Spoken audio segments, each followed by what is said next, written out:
Hello, I'm Chris Jansing with major breaking news this hour. The mayor of Atlanta just announced several big moves in the wake of a deadly police shooting. The city's police chief is stepping aside, and the mayor is calling for the firing of the police officer involved. This, despite law enforcement suggesting that new video they just released shows the suspect did make a threatening move, and police reacted.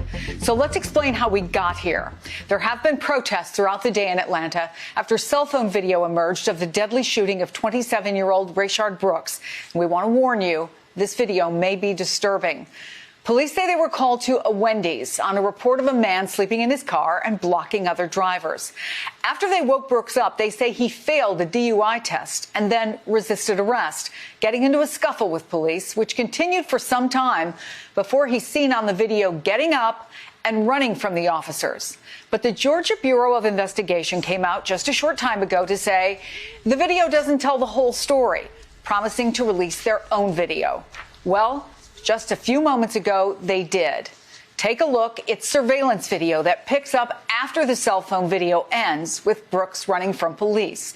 And it appears to show Brooks turning toward police and firing the taser.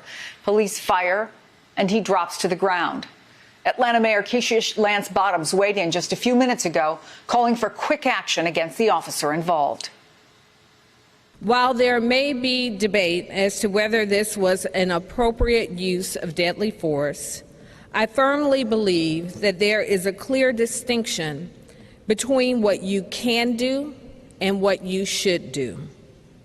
I do not believe that this was a justified use of deadly force and have called for the immediate termination of the officer.